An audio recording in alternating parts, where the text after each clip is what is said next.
Hi, my name is Nicole Eastwood, Minister for Discipleship here at St. Stephen Lutheran Church in Longwood, Florida. This is our weekly Graceways Bible Study update for the lesson that was held on January 9th, 2014 on Revelation chapter 1. This is the beginning of the book of Revelation study, and so the first thing that we're always going to want to do is to do some exegetical work. So if you look in your notes, the first thing that we're going to do is talk about the authorship. The author of this book in chapter 1, verse 4, identifies himself as John. Now, in the early church, it was widely became assumed that John, author of Revelation, was also John, son of Zebedee, disciple of Christ, who wrote the other four books attributed to John in the Bible. That would be the Gospel of John, and then 1st, 2nd, and 3rd John, also in the New Testament. There's a number of reasons why modern historians no longer believe that this book is attributed to John, son of Zebedee, the disciple of Christ. One of those reasons why is that he never says that he's a disciple of Christ. He identifies himself as a servant of Christ. But we would have expected him to identify that he had a closer relationship with Jesus in the flesh, not just as one to whom Jesus reveals this vision. Another reason is that this book is authored in the reign of Emperor Domitian, and which would have been between 81 and 96 Common Era. And we think that this book was written around the year 95, which would have put disciple John, son of Zebedee, around 95 years old. And while that's possible, we just don't think it's him. These stories expanded over time, and believing that John was actually exiled to this island by the emperor himself. He does say in chapter 1 that he's writing this from the island of Pathos in the Aegean Sea. And so the story became that John was exiled to the island by the emperor himself, that he was originally condemned to be boiled in oil, and when that didn't kill him, then he was exiled. And some stories even go on to say that John was subject to hard labor in the mines, which is on the island, which is interesting because there are no mines on the island of Pathos. So you can see how these things start to expand. So because the author never claims to be an apostle, merely a servant of Christ, and because he doesn't say that he's encountered Christ, and because of the timing, we don't think that this book was authored by John, son of Zebedee, disciple of Christ. We believe that it was written by a John, who was likely a Jewish Christian who lived and worked in the Roman province of Asia at the end of the 1st century. There's some interesting things about how John's Greek grammar comes out in the beginning that make us think one of two things. John was either his natural language was Hebrew, and that he could speak Greek well, but writing it was difficult for him. That's one of the first assumptions. The other assumption on the other side of the spectrum is that John actually was masterful in Greek and was using bad grammar to make a point and to make people listen to him strongly. And this is going to be a really poor example, but I know how to speak English, and I would say, "Hi, how are you?" But if I wanted to really get your attention, I might say, "Hey, what up?" Because I'm screaming. I don't know. It's a bad analogy. But that's kind of similar to what John is doing occasionally in the beginning of the book of Revelation.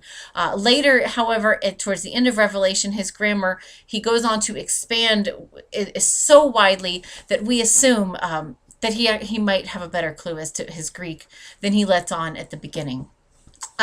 We do know that John would have been Jewish. He's very steeped in the Old Testament, and he's also very similar with the imagery and style of Jewish apocalypse. Why was this book written? The book of Revelation, or the letter of Revelation, it deals with eschatology, which is, dealing with how things are all going to tie up with the bow at the end. The readers of this letter would have been oppressed, and so it would have been seen as hope for a powerless people. The title is actually, Revelation is actually, it's not the original title. The original title of this book was Apocalypse. And the Greek word apocalypsis is it's a very literal translation to the word apocalypse. One of the things that we did in class was to discuss what some of the views are that come to mind when we think of the word apocalypse.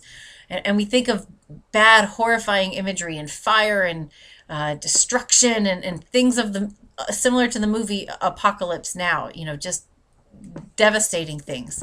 And that's not what the word apocalypse means. So the book Revelation, the word revelation in this context is almost a better fit for the name, even though apocalypse, the original title of the work, coming from the actual Greek word, is more true.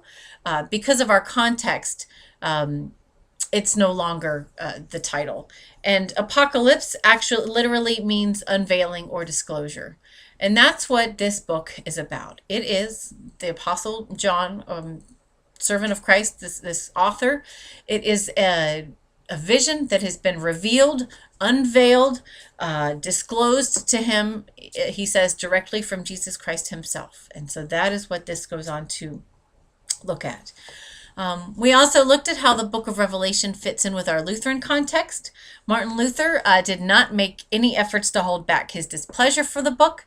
He found it confusing, the imagery too wild, and he, in the end, just said, I choose to stick with the books that I see Jesus most clearly, that Jesus Christ is most revealed, and that Revelation is not it. In Luther's Bible, he actually included it as an appendix, not in the canon itself. The biggest problem, and we spent a lot of time discussing this, so a video is going to be a hard way to wrap this up. But the biggest problem that we have with the book of Revelation is that for it to be true, for all of these symbolic imageries that we walk through, and if you look in your notes, you will have an opportunity to look through different ways that this book is interpreted, that it's read, some of which are very literal, some of which believe that it's historical things that happened in the past. Some believe that it's things to come in the future. So there's different interpretations of that, and you can really dig into that through the notes. And there's also, it should be said that some people don't believe that it's 7 literal things that happen chronologically, but that they were things that all happened simultaneously. So really read through the notes. There's some excellent things and some excellent detail in there for that. But the problem that we have with the book of Revelation is that for it to be true, then honestly, the cross and resurrection would have to be meaningless. Because we know that Jesus Christ, God spoke, making a decision on behalf of all humanity in the middle of history through the cross and resurrection of Jesus Christ, Lord himself. Because we know that that's what happened, we don't need it revealed to us what is going to happen. And this revelation dealing, how so many have interpreted it to mean with ultimate judgment, we just can't find that to be true, since we believe that God's judgment has already happened, that God spoke on behalf of all, reconciling all, capital A-L-L, people with God through the cross and resurrection of Jesus Christ. So it's important for us, I believe, to deal with this because it is such a popular book. There are so many myths about it. There are so many people that don't know what to believe. So it's gonna be a wonderful journey for us to go through, look at it, and see what it is that the author John is saying, what relevance it might have, and mostly to debunk all of the things that we've been told about it. I hope you can join me on this journey Thursdays mornings in the parish hall from 10 to 12. There is optional homework each week that will help us to prepare for the class. And so I invite you to take a look at that too. And I look forward to seeing you. God bless.